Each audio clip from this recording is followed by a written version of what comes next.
Welcome to ABC news. ముందుగా headlines చూద్దాం.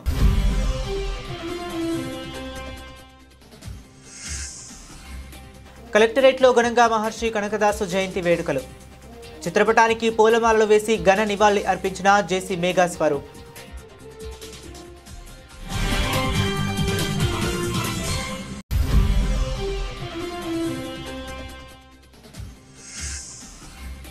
ప్రభుత్వమే పోలవరం నిర్వాసితులను మోసం చేయటం దారుణం. ఆదివాసీ మహాసభ న్యాయ సలహాదారు సూర్యనారాయణ.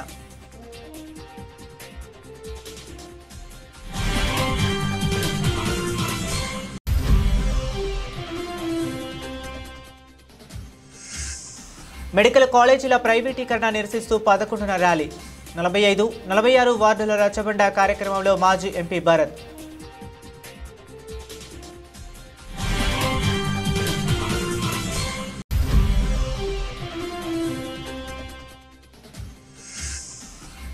నాలుగేళ్ల బాలుడికి ప్రమాదం. చెల్లించిన ఎమ్మెల్యే ఆదిరెడ్డి. మెరుగైన వైద్యం కోసం ట్రస్టు నుంచి ఆర్థిక సాయం.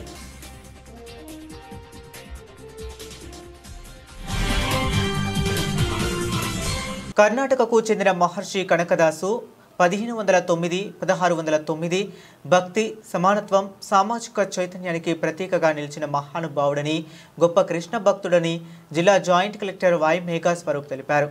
కనకదాసు కీర్తనల ద్వారా భక్తి సాహిత్యాన్ని ప్రజలకు సులభంగా చేరవేశారని అన్నారు. శనివారం ఉదయం కలెక్టరేట్లో జిల్లా వెనుకబడిన తరగతుల సంక్షేమ శాఖ ఆధ్వర్యంలో కనకదాసు జయంతిని జిల్లా స్థాయిలో ఘనంగా నిర్వహించారు. ముఖ్య అతిథిగా హాజరైన joint collector Y Megha Swaroop ముందుగా జ్యోతి ప్రజ్వలన చేసి అనంతరం మహర్షి కనకదాసు చిత్రపటానికి పుష్పమాలలు అర్పించారు. ఈ సందర్భంగా joint collector Y Megha Swaroop మాట్లాడుతూ సామాజిక భేదాలను అధిగమించి భగవంతుని భక్తితో చేరుకునే మార్గాన్ని కనకదాసు చూపించారని, ఆయన జీవితం నేటి తరానికి స్ఫూర్తిదాయకమని అన్నారు.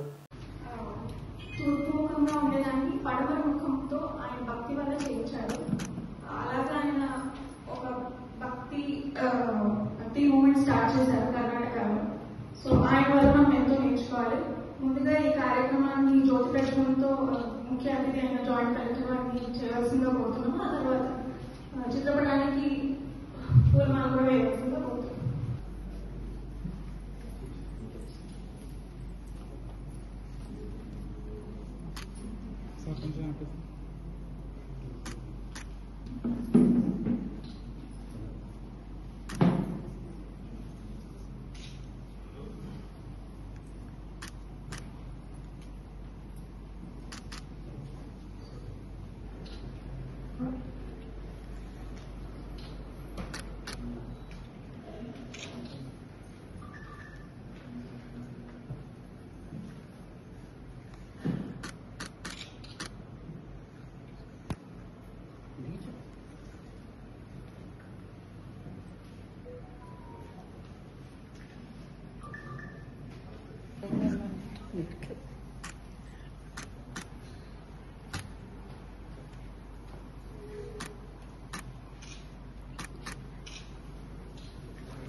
పోలవరం ప్రాజెక్టు నిర్వాసితులను రాష్ట్ర ప్రభుత్వమే మోసగించడం దారుణమని, సగం ప్యాకేజీ మాత్రమే ఇచ్చి చేతులు దులుపుకునేలా చేస్తున్న వ్యవహారంపై రాష్ట్రపతికి, గవర్నర్కు లేఖలు సమర్పిస్తామని ఆదివాసీ మహాసభ న్యాయ సలహాదారు అయినాపురపు సూర్యనారాయణ వెల్లడించారు. సంఘం ఆర్ అండ్ ప్యాకేజ్ చెల్లించాలని ఆందోళనతో ఉన్న నిర్వాసితుల ఫిర్యాదులు స్వీకరించేందుకు హైకోర్టు సిట్టింగ్ జడ్జితో కమిటీ వేయాలని డిమాండ్ చేశారు. ది రాజమండ్రి ప్రెస్ క్లబ్లో శనివారం జరిగిన మీడియా సమావేశంలో ఆయన మాట్లాడుతూ పోలవరం ప్రాజెక్టు నిర్వాసితులకు 2014 జనవరి 1వ తేదీ నుండి అమలులోకి వచ్చిన కొత్త భూసేకరణ చట్టం ప్రకారం 6,86,000, ఎస్సీ ఎస్టీలకు, ఇతర కులస్తులకు 6,36,000 చెల్లించాలన్నారు. ఎస్సీ ఎస్టీ యాక్ట్ అని 2018లో ఒక చట్టం తెచ్చారు, అంటే సవరణ తెచ్చారు. ఈ సవరణలో సెక్షన్ 18A అని ఉంటుంది. దీని కింద ముఖ్యమంత్రి కూడా ఎస్సీ ఎస్టీ యాక్ట్ పరిధిలోకి వచ్చేస్తాడు. మినిస్టర్లతో సహా అందరూ పబ్లిక్ సర్వెంట్లే. ఎక్కడ ఎస్సీ ఎస్టీలకి ఆర్థికంగా అన్యాయం జరగకూడదు, వాళ్ళకి ఇవ్వాల్సినటువంటి సక్రమంగా ఇవ్వకపోయినా కూడా ఈ చట్ట ప్రకారం నేరమేనని చెప్పేసి 2016 అమెండ్మెంట్లో పెట్టారు. 2018 అమెండ్మెంట్లో ఏం చేశారంటే 18A అనేది చేర్చి ఎవరి మీదైనా ఎస్సీ ఎస్టీలు కంప్లైంట్ ఇస్తే ఎఫ్ఐఆర్ నమోదు చేయడానికి ప్రిలిమినరీ ఎంక్వైరీ ముందు అసలు ఆ నేరం జరిగిందా లేదనేది ఎంక్వైరీ కూడా చేయనవసరం లేదు. ముందు ఎఫ్ఐఆర్ వేసేసి తర్వాత ఎంక్వైరీ చేయమని చెప్పేసి సవరణ చేశారు. ఇంత పటిష్టంగా చట్టం ఉంటే ఎస్సీ ఎస్టీలు పోలవరం నిర్వాసితుల్లో 60% పైగా ఎస్సీ ఎస్టీలు ఉన్నారు. వాళ్ళ పట్ల ప్రభుత్వం చాలా నిర్లక్ష్యంగా వ్యవహరిస్తుంది. ముఖ్యమంత్రితో సహా ఇప్పుడు దానికి సంబంధించినటువంటి శాఖ మంత్రి రామానాయుడు, ఈ కలెక్టర్లు, ఇప్పుడు అభిషేక్, కమిషనర్ ఈ రామసుందర్ రెడ్డి వీళ్ళందరూ కూడా ఎస్సీ ఎస్టీ చట్టం కింద నేరస్తులు అవుతారు. ప్రభుత్వమే మోసం చేస్తుంది. ఎందుకంటే నోటిఫికేషన్ ఇవ్వాలని చెప్పేసి గవర్నమెంట్లో క్లియర్గా ఉండగా ఇవ్వటం లేదు. ఇచ్చిన జీవోని కూడా అసలు అమలు చేయలేదు. 2021లో ఇచ్చిన జీవోని కూడా అమలు చేయలేదు. ఇదంతా కూడా పోలవరం నిర్వాసితుల విషయంలో జరుగుతున్నటువంటి మోసం ఇది. దీనికి సంబంధించి ప్రభుత్వం ఏం చేస్తుందంటే పోలవరం ప్రాజెక్టు ఆ నిర్మాణం మీద నిపుణుల్ని తీసుకొస్తుంది. ఏ మేరకు జరిగింది నిర్మాణం అనేది. కానీ మేము కూడా ఏంటి అమెండ్ చేస్తున్నామంటే దాంతోపాటు R&R ఏ మేరకు జరిగింది అనే దాని మీద కూడా ప్రభుత్వం ఒక కమిటీ వేయాలి. ఈ మొత్తం రాష్ట్ర ప్రభుత్వం చేస్తున్నటువంటి ఈ చట్టవిరుద్ధమైనటువంటి దాని మీద గవర్నర్ జోక్యం చేసుకుని దీని మీద కేంద్ర రాష్ట్ర ప్రభుత్వానికి గవర్నర్ ఒక నివేదిక ఇవ్వాలి. ఇప్పుడు ఈ బాధితులందరూ కూడా 11,80,000 రావాల్సిన చోట ఈవేళ 6,86,000 వచ్చింది. దీంతోపాటు పేసా చట్టం కింద 2 లక్షల రూపాయలు 500 పనిదినాలు ఎస్టీలకి రావాలి. అవి కూడా గవర్నమెంట్ ఇప్పటికీ ఇవ్వలేదు. అవి కూడా లెక్కేసుకుంటే ఎస్టీలకి రావాల్సింది 13,80,000. 13,80,000 ఇవ్వాల్సిన చోట ఇవాళ 6,86,000 అంటే సగం ఇస్తున్నారు. మరి మిగతా సగం దాని గురించి అసలు మాట్లాడటమే లేదు. ఇలా గిరిజనులను మోసం చేస్తూ పోలవరం ప్రాజెక్టు కడతానంటే కుదరదు. కేంద్ర ప్రభుత్వమే నేరుగా చేపట్టాలి. ఒకవేళ రాష్ట్ర ప్రభుత్వం చేత కాకపోతే దీంతో ఈ విధంగా ఎవరైతే నష్టపోయారో గిరిజనులు వాళ్ళ యొక్క పిటిషన్ తీసుకోవడానికి, వాళ్ళకి న్యాయం చేయడానికి హైకోర్టు జడ్జిని దీని మీద పిటిషన్ తీసుకునేందుకు కేంద్ర రాష్ట్ర ప్రభుత్వాలు నియమించాలని చెప్పేసి ఆదివాసీ మహాసభగా మేము డిమాండ్ చేస్తున్నాం. మెడికల్ కాలేజీల ప్రైవేటీకరణకు వ్యతిరేకంగా వైఎస్ఆర్సీపీ కోటి సంతకాల సేకరణ, బాబు షూరిటీ, మోసాలపై 45, 44 వార్డులకు రచ్చబండ కార్యక్రమం స్థానిక క్వారీ సెంటర్ శివాలయం దగ్గర శుక్రవారం ఏర్పాటు చేశారు. ఈ సందర్భంగా మాజీ ఎంపీ భరత్ మాట్లాడుతూ చంద్రబాబు ఎన్నికల ముందు ఎన్నో హామీలు ఇచ్చి వాటిని నెరవేర్చకుండా మోసం చేస్తున్నారని విమర్శించారు. దీన్ని ప్రజల్లోకి తీసుకువెళ్లడానికి, ప్రభుత్వ మెడికల్ కాలేజీల ప్రైవేటీకరణను అడ్డుకోవడానికి జగనన్న పిలుపు మేరకు ప్రజల్లో చైతన్యం తీసుకువచ్చి కోటి సంతకాల సేకరణ చేస్తున్నామని తెలిపారు. ఒక బంధువు, ఒక అతను, మాజీ కార్పొరేటర్ వాయిస్ కూడా దొరికింది. దానిపైన దర్యాప్తు చేయండి. మీకు ఏదైతే కన్సర్న్ డిపార్ట్మెంట్స్ ఉన్నాయో ఆ వాయిస్ ఒరిజినల్లా డూప్లికేటా అనేది మీరు బయట పెట్టండి. అది ఒకవేళ మీకు ఉన్న సంస్థల ద్వారా దాన్ని నిర్ధారణ చేస్తే దాని తర్వాత నా తడాక ఏంటని చూపిస్తాను. అంతే తప్పితే మీరేదో తీసుకుని వచ్చి అది ఏ మార్పుడని అబండాలు వేయడం కాదు. అది నిర్ధారించండి, అది ఒరిజినల్లా డూప్లికేటా. డూప్లికేట్ మీదే ప్రభుత్వం ఉంది కదా, కన్సర్న్ డిపార్ట్మెంట్తో సర్టిఫికేట్ ఇప్పించండి. ఆ వాయిస్ నిజమైన వాయిస్ కాదు, డూప్లికేట్ అని. అప్పుడు నేనేంటనేది చూపిస్తాను.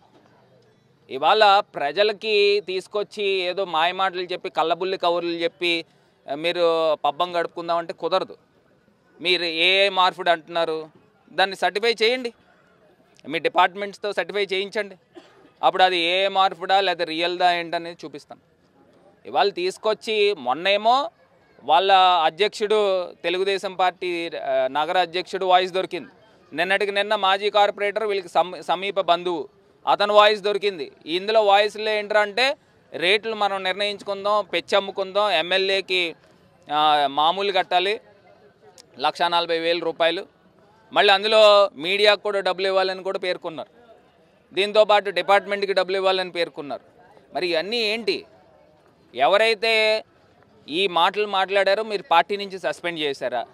పార్టీకి ప్రభుత్వానికి సంబంధం లేదని ఎక్కడైనా ధృవీకరించారా?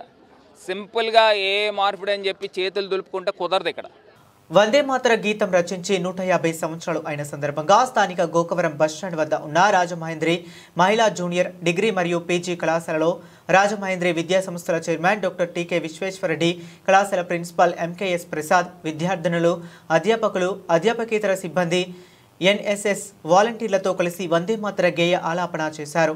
ఈ సందర్భంగా రాజమహేంద్రి విద్యా సంస్థల చైర్మన్ డాక్టర్ టీకే విశ్వేశ్వరరెడ్డి మాట్లాడుతూ భారతదేశ స్వాతంత్ర్య ఉద్యమంలో కోట్లాది మంది భారతీయుల్లో స్ఫూర్తిని నింపిన వందే మాతర గేయానికి 7 నవంబర్ 2025 నాటికి 150 ఏళ్లు పూర్తి అయ్యాయని, వందే మాతరం గేయాన్ని నవంబర్ 7వ తేదీ 1875న బంకిం చంద్ర చటర్జీ రాశారని, భారతదేశ స్వాతంత్ర్య పోరాటంలో ప్రజలకు స్ఫూర్తినిచ్చే గేయం అని అన్నారు.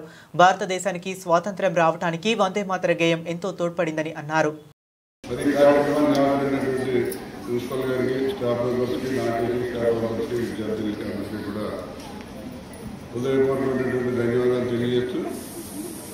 మన వందే మాతరం రచించి 150 సంవత్సరాలు పూర్తయింది.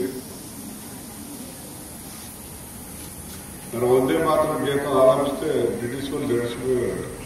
వందే మాతరం ఆరంభిస్తున్నారు, వీళ్ళు జెండాలు అడిగి వచ్చేస్తున్నారని చెప్పి వాళ్ళ అడ్రస్లో వచ్చేసి చాలా కంగారు పడిపోయారు. అటువంటి వందే మాతర గీతాన్ని మనం ఉపయోగించి మన భారతదేశానికి మన స్వతంత్రం తెచ్చుకోవడం జరిగింది. మరి దాంట్లో అనేక మంది స్వతంత్ర సమరంలో పాల్గొని అసూలు బాచారు.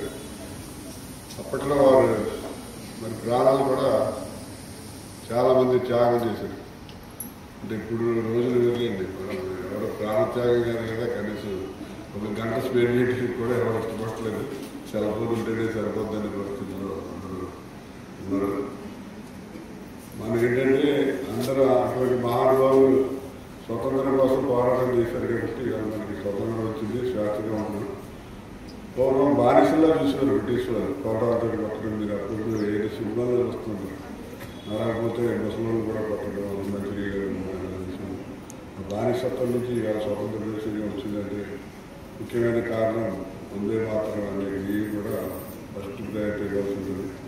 ఈవేళ మన దేశవ్యాప్తంగా 150 సంవత్సరాలు పూర్తయిన సందర్భంగా ప్రతి స్కూల్లోనూ, ప్రతి గవర్నమెంట్ ఆఫీసులోనూ, అందరూ కూడా ప్రైవేట్ ఆఫీసులోనూ, ఇండస్ట్రీస్లోనూ ఎక్కడైనా 10 గంటలకే కంపల్సరీగా వందే మాతర గేయం ఆలోచించమని చెప్పి కేంద్ర ప్రభుత్వం వారు, రాష్ట్ర ప్రభుత్వాలకు అందరికీ ఆదేశాలు ఇవ్వడం జరిగింది. కాబట్టి ఇవాళ భారతదేశ వ్యాప్తంగా ఇవాళ వందే మాతర గీతాన్ని భారతదేశ వ్యాప్తంగా ఆలోచించడం జరిగింది. మన కాలేజీలు కూడా, మన పిల్లలందరూ కూడా ఇక్కడ గ్యాదర్ అయ్యి చక్కగా ఆలోచించారు. వారందరికీ కూడా హృదయపూర్వకమైనటువంటి ధన్యవాదాలు తెలియజేస్తూ, మీరందరూ కూడా దేశభక్తిని అలవర్చుకోవాలి, ఎంతో కొంత దేశ సేవ చేయడానికి మీరు ప్రయత్నం చేయాలని చెప్పి మిమ్మల్ని అందరినీ కోరుతూ సెలవు తీసుకుంటున్నాం. ఆంధ్రప్రదేశ్ బ్రాహ్మణ వెల్ఫేర్ కార్పొరేషన్ డైరెక్టర్గా రాజమహేంద్రవరం నగరానికి చెందిన జనసేన సీనియర్ నాయకుడు తేజమూర్తుల నరసింహమూర్తి విజయవాడలోని బ్రాహ్మణ కార్పొరేషన్ సంస్థ భవనంలో శనివారం ఉదయం కార్పొరేషన్ చైర్మన్ బుచ్చి రాంప్రసాద్ సమక్షంలో బాధ్యతలు స్వీకరించారు. ఈ సందర్భంగా తేజమూర్తులు మాట్లాడుతూ తమకు ఈ అవకాశం కల్పించిన ముఖ్యమంత్రి చంద్రబాబు నాయుడుకి, ఉప ముఖ్యమంత్రి పవన్ కళ్యాణ్కి, జనసేన మంత్రులు నాదెండ్ల మనోహర్, కందుల దుర్గేష్కు, రాజమండ్రి నగర ఎమ్మెల్యే ఆదిరెడ్డి శ్రీనివాస్కు తనకు రాజకీయంగా మొదటి నుంచి నడిపిస్తూ బ్రాహ్మణ సామాజిక వర్గాన్ని అక్కున చేర్చుకుని తనను ఈ స్థాయికి తీసుకువచ్చిన జనసేన మున్సిపల్ కార్పొరేషన్ అధ్యక్షులు వై శ్రీనివాస్కి ప్రత్యేక కృతజ్ఞతలు తెలియజేశారు.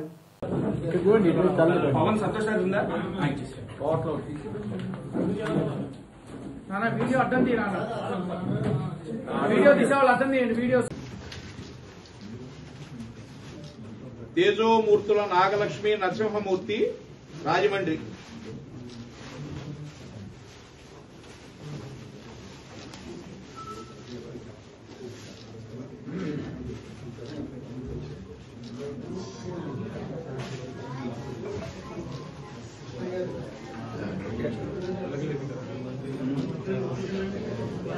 వెలగలేటి గతంలో అభివృద్ధికి నోచుకొని 30 పార్కులను అభివృద్ధి చేయాలని సంకల్పించి తొలి దశలో 5 పార్కులను 1,95,00,000తో అభివృద్ధి చేశామని రాజమహేంద్రవరం సిటీ ఎమ్మెల్యే ఆదిరెడ్డి శ్రీనివాస్ చెప్పారు.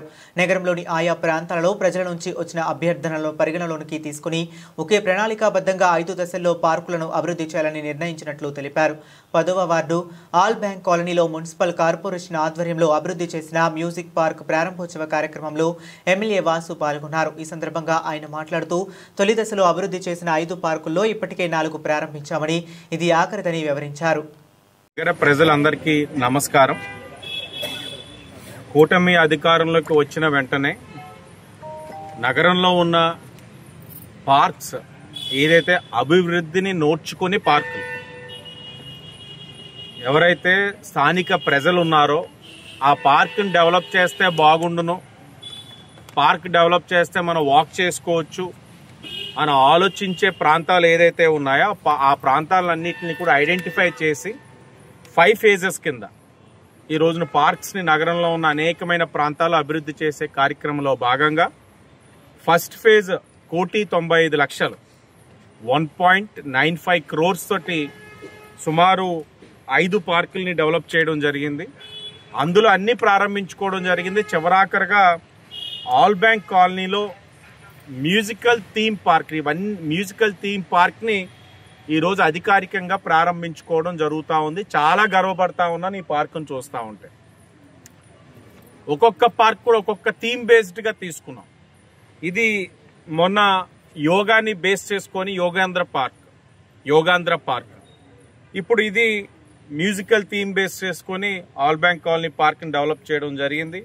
ఇందులోని హైలైట్స్ ఏంటంటే ఓపెన్ స్టేజ్ చూస్తూ ఉన్నాం.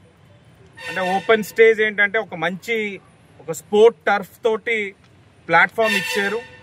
మనం ఇక్కడ ఏదైనా సరే ఒక మ్యూజిక్ డాన్స్ టీచింగ్ కానీ లేకపోతే ప్రాక్టీస్ కానీ ఎవరైనా ఒక మంచి పెర్ఫామ్ చేయొచ్చు అన్నా, లేకపోతే చుట్టుపక్కల వాకర్స్ ఉన్నారు సుమారు. దీనికి అడ్జాయినింగ్ ఇంకో పార్క్ ఉంది, ఒక 300 మంది వాకర్స్ ఉన్నారు. వాళ్ళకి సాయంత్రం ఆదివారం పూట్ల ఏదైనా ఒక మంచి లైవ్ బ్యాండ్ పెట్టాలనుకుని ఎవరైనా ఇంట్రెస్ట్ ఉండి ప్యాషన్ ఉన్న వాళ్ళు వచ్చి ఇక్కడ లైవ్ బ్యాండ్ పెట్టి వీళ్ళందరినీ కూడా ఎంటర్టైన్ చేయడానికి అవకాశం ఉండే విధంగా ఒక మంచి ప్లాట్ఫామ్ కూడా ఇక్కడ ఏర్పరచుకోవడం జరిగింది. అలాగే 6 ఆర్టిస్టిక్ స్కల్ప్చర్స్, అంటే ఇక్కడ మనం చూడవచ్చు ఒక వీణ, పక్కన వచ్చి గిటార్, తబలా, హార్మోనియం, ఇలాగా ఈ స్కల్ప్చర్స్ అన్నీ కూడా ఇవి కూడా ఒక మంచి ఫీల్ గుడ్ ఫ్యాక్టర్. అంటే ఎవరైతే మ్యూజిక్ లవర్స్ ఉన్నారో వాళ్ళందరికీ కూడా ఇక్కడికి వస్తే ఒక మంచి ఫీల్ అనమాట. దాంతోపాటు బ్లూటూత్ స్పీకర్స్ ఇచ్చున్నారు. అంటే వాక్ చేసేవాళ్ళు, అంటే అందరూ కనెక్ట్ అవ్వలేరు, ఒక గ్రూప్గా వస్తున్నప్పుడు ఎవరో ఒకరు కొద్దిగా బాగా మ్యూజిక్ ప్యాషన్ ఉన్న వాళ్ళు ఎవరైనా, ఇప్పుడు నేను అసలు రన్ అవుతుందా లేదా అని చెక్ చేయడానికి నా ఫోన్ నుంచి బ్లూటూత్ కనెక్ట్ చేసుకున్న తర్వాత ప్లే చేస్తున్నా. ప్రమాదవశాత్తు జరిగిన ఘటనలో తీవ్రంగా గాయపడిన 4 ఏళ్ల బాలుడి పరిస్థితి చూసి రాజమహేంద్రవరం సిటీ ఎమ్మెల్యే ఆదిరెడ్డి శ్రీనివాస్ చెల్లించారు. స్థానిక 3వ డివిజన్ సుబ్బారావుపేటకు చెందిన బి యశ్వంత్ అనే 4 ఏళ్ల బాలుడు ఆడుకుంటూ పొరపాటున వేడి నీళ్లలో పడ్డాడు. దీంతో అతడి శరీరం బొబ్బలెక్కి తీవ్రంగా గాయపడింది. దీంతో అతడి తల్లిదండ్రులు వైద్యం ధనవాయిపేటలోని శ్రీ హాస్పిటల్కు తీసుకువెళ్లగా సదరు విషయాన్ని AP Settibalija corporation chairman Kudipudi Satyababu ద్వారా తెలుసుకున్న ఎమ్మెల్యే ఆదిరెడ్డి శ్రీనివాస్ ఆ బాబును పరామర్శించి అతడి తల్లిదండ్రులకు ధైర్యం చెప్పారు. బాలుడి పరిస్థితి అలాగే ఆర్థికంగా వెనుకబడిన వారిని చూసి చెల్లించారు.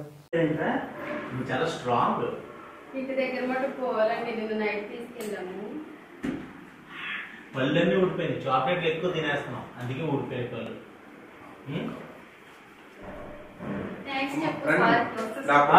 బాగున్నారా? అయ్యమ్మా వచ్చినని అడిగాను, మా వాళ్ళే హాస్పిటల్ అని చెప్తే అప్పుడు లింక్ నేనే చెప్పేశాను. సాగడానికి సిస్టర్ కదా అని అంటే అవునండి అంటారు.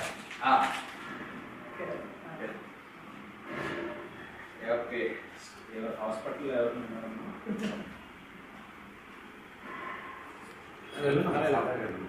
చెప్పబోగం లేదా?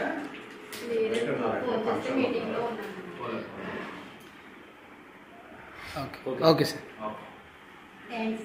పర్వాలేదమ్మా. బాగా బాయ్. డ్రెస్సింగ్ కోసం ఉంటారమ్మా కొంచెం. నా పేరు పౌర్ణమేని రమాదేవి. మా బాబు పిల్లగా పడి కాలంతా కాలిపోయిందండి. వేరే హాస్పిటల్కి తీసుకెళ్తే చాలా డబ్బులు అయ్యింది. మా దగ్గర లేవని కుడిపూడి సత్యబాబు గారికి ఫోన్ చేసామండి. మేము ఆయన ఎమ్మెల్యే దృష్టికి తీసుకెళ్లారు. సార్ వచ్చి మాకు చాలా చాలా హెల్ప్ చేశారండి. చాలా థ్యాంక్స్ ఆదిరెడ్డి వాసు గారికి చాలా చాలా ధన్యవాదాలండి. ఎంత దూరం వచ్చి మా బాబుని చూసినందుకు చాలా హెల్ప్ చేసినందుకు.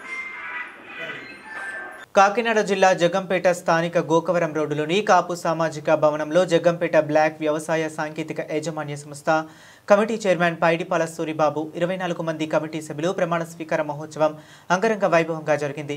ఈ కార్యక్రమానికి ముఖ్య అతిథులుగా జగ్గంపేట ఎమ్మెల్యే, టీటీడీ బోర్డు సభ్యులు జ్యోతుల నెహ్రూ, పత్తిపాడు ఎమ్మెల్యే వరుపుల సత్యప్రభ, జిల్లా టీడీపీ అధ్యక్షులు, జగ్గంపేట నియోజకవర్గ అభివృద్ధి కమిటీ చైర్మన్ జ్యోతుల నవీన్ ముఖ్య అతిథిగా హాజరయ్యారు. ముందుగా జగంపేట వ్యవసాయ శాఖ సహాయ సంచాలకులు జి శ్రీనివాస్, చైర్మన్ పైడిపల్ల సూరిబాబు 24 మంది కమిటీ సభ్యులతో ప్రమాణ స్వీకారం చేయించారు. అనంతరం నూతన చైర్మన్ పైడిపల్ల సూరిబాబు 24 మంది కమిటీ సభ్యులను ఎమ్మెల్యే నెహ్రూ, సత్యప్రభ, నవీన్ ఘనంగా సత్కరించి శుభాకాంక్షలు తెలియజేశారు.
Terima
kasih.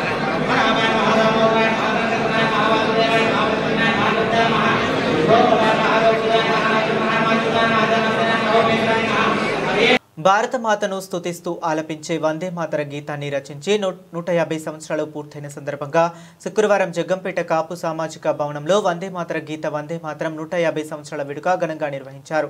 ఈ కార్యక్రమానికి జగ్గంపేట శాసనసభ్యులు, తిరుమల తిరుపతి దేవస్థానం పాలక మండల సభ్యులు జ్యోతుల నెహ్రూ, జిల్లా టీడీపీ అధ్యక్షులు జ్యోతుల నవీన్ ముఖ్య అతిథిగా హాజరై వందే మాతరం గీతం రచించిన బకిం చంద్ర చటర్జీ చిత్రపటానికి పూలమాలలు వేసి ఘనంగా నివాళులు అర్పించారు. అనంతరం జగ్గంపేట శ్రీ ప్రజ్ఞా విద్యా సంస్థల విద్యార్థులు వందే మాతర గీతాలాపనతో సభను ప్రారంభించారు. ఈ సందర్భంగా ఎమ్మెల్యే నెహ్రూ మాట్లాడుతూ 150 సంవత్సరాల క్రితం స్వతంత్ర ఉద్యమ స్ఫూర్తికి వందే మాతర గీతం నిలిచిందని, 150 సంవత్సరాలుగా భారత మాతకు వందే మాతరం ఒక నీరాజనంగా నిలుస్తూ వస్తుందని, భారత జాతి ఉన్నంత వరకు వందే మాతరం గీతం ఉంటుందని ఆయన అన్నారు.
అమెరికా అధ్యక్షులు ట్రంప్కు మోదీ ఎందుకు భయపడుతున్నట్టు, భారత్లో జరిగిన ఈవీఎంలకు మోసాలకు మోదీ గెలుపునకు ట్రంప్ సహాయం ఏమైనా ఉందా, మధుమేహం ఉబకాయం ఉన్న భారతీయులను అమెరికా రాణియం అనే ట్రంప్ ప్రకటన హాస్యాస్పదం.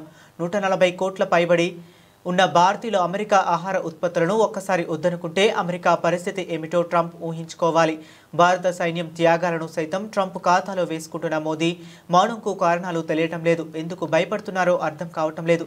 అసలు మోదీని భారతీయ ప్రజలే ఎన్నుకున్నారా, ట్రంప్ ఆశీస్సులు గెలిపించాయా అనే సందేహాలు భారతీయులను వెంటాడుతున్నాయి. మేడా శ్రీనివాస్, రాష్ట్ర ప్రజా కాంగ్రెస్. ఈరోజు యావత్ భారతదేశం సిగ్గుపడాల్సినటువంటి విషయం. ఎందుకంటే మనం నరేంద్ర మోడీ పాలనలో ఉన్నామా లేదు ట్రంప్ పాలనలో భారతదేశం ఉందో అర్థం కాని పరిస్థితుల్లో ఉంది. ఈరోజు ట్రంప్ ఎంత సిగ్గుమాలిన ప్రకటన అంటే డయాబెటిక్ ఉన్న వాళ్ళని అలాగే ఉపకాయం ఉన్నటువంటి వాళ్ళని అమెరికాకి ఎలవలేదట. అలా అనుకుంటే అమెరికన్ ప్రోడక్ట్ ఏది కూడా భారతదేశంలో అసలు ఆహార పదార్థాలు ఏమీ తీసుకోవద్దు అని చెప్పగలిగే దమ్ము ధైర్యం మన నరేంద్ర మోడీ గారికి ఉందా? ఎందుకో భారతీయ అడ్మినిస్ట్రేషన్ అన్నింటిలో కూడా ట్రంప్ ఇష్టానుసారం కలగజేసుకుంటున్నాడు. అలాగే ఈ భారతీయ సైన్యం త్యాగాలతో ఆ రోజు పెహల్గాము దాడిని తిప్పికొట్టడం కోసం ఆపరేషన్ సింధూర్ మన భారత సైన్యం ఎంతో వీరోచితంగా పోరాడి ఆ ముష్కరులకి వాళ్ళని సపోర్ట్ చేస్తున్నటువంటి పాకిస్తాన్ ప్రభుత్వానికి బుద్ధి చెప్తే నరేంద్ర మోడీ గారు కనీసం ఖండించకుండా ట్రంప్ గారు ఆ యుద్ధాన్ని నేనే ఆపాను.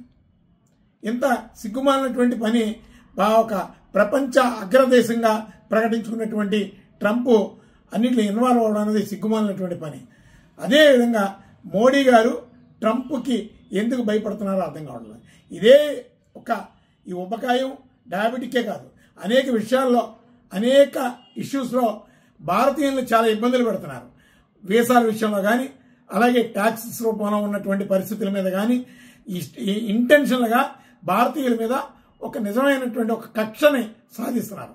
నిజంగా భారతీయులు 140 కోట్ల మంది జనాభా ఒక్కసారి అమెరికన్ ప్రొడక్ట్స్ మీద బ్యాన్ ప్రకటిస్తే అమెరికా పరిస్థితి ఏంటో అర్థం చేసుకోవాలి. కానీ ఇక్కడ మోడీ గారు మాత్రం ట్రంప్కు భయపడుతున్నారు. మా అనుమానం ఏంటంటే ఈ మధ్యకాలంలో అనేక వార్తలు అనేక ప్రచార మాధ్యమాల ద్వారా మీడియా ద్వారా వెలుగు చూస్తున్నాయి. అలాగే పార్లమెంట్లో ప్రధాన ప్రతిపక్షమైనటువంటి రాహుల్ గాంధీ కూడా ఒక ప్రకటన చేశాడు. ఓట్ల చోరీ అంటే ఓట్ల దొంగతనం ఎలా జరుగుద్ది? చాలా పెద్ద స్థాయి అంతర్జాతీయ కుట్ర ఏదైనా జరగాలి. ఈ అంతర్జాతీయ కుట్ర ఏదైనా అమెరికా కేంద్రంగా జరిగిందా? ట్రంప్ గారి మధ్యలో నుంచి మోడీ గారిని ఏమైనా గెలిపించడానికి సహాయ సహకారాలు అందించారా? మోడీ అందుకే ట్రంప్ గారికి భయపడుతున్నారా అనే అనుమానాలు వ్యక్తం అవుతున్నాయి. కానీ ఈ పరిస్థితులన్నీ బహిర్గతం కావాలి. ఎందుకంటే ట్రంప్ ప్రవర్తన అనేక ప్రశ్నలకు సందేహాలని తెచ్చేటటువంటి పరిస్థితులు ఉంటున్నాయి. ఖచ్చితంగా భారతీయులకి ఇది అవమానం. కానీ భారతీయులందరూ కూడా మా రాష్ట్రీయ ప్రజా కాంగ్రెస్ పార్టీని తెలియజేస్తుంటే ఒకసారి అమెరికన్ ఆహార పదార్థాలని పాశ్చాత్య దేశ ఆహార పదార్థాలని ఖచ్చితంగా వదులుకోవాలని భారతీయులందరికీ రాష్ట్రీయ ప్రజా కాంగ్రెస్ పార్టీ పిలుపునిస్తుంది. బులెటిన్ ముగించే ముందు మరొకసారి హెడ్లైన్స్ చూద్దాం.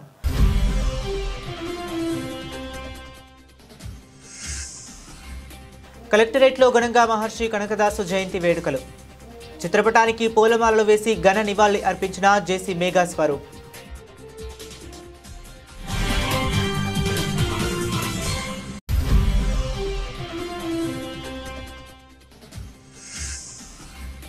ప్రభుత్వమే పోలవరం నిర్వాసితులను మోసం చేయటం దారుణం. ఆదివాసీ మహాసభ న్యాయ సలహాదారు సూర్యనారాయణ.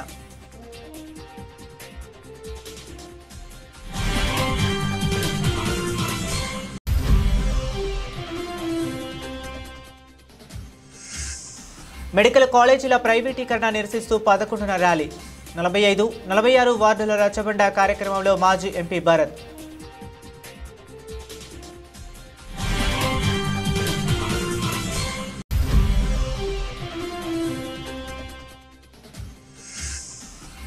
నాలుగేళ్ల బాలుడికి ప్రమాదం. చలించిన ఎమ్మెల్యే ఆదిరెడ్డి. మెరుగైన వైద్యం కోసం ట్రస్టు నుంచి ఆర్థిక సాయం.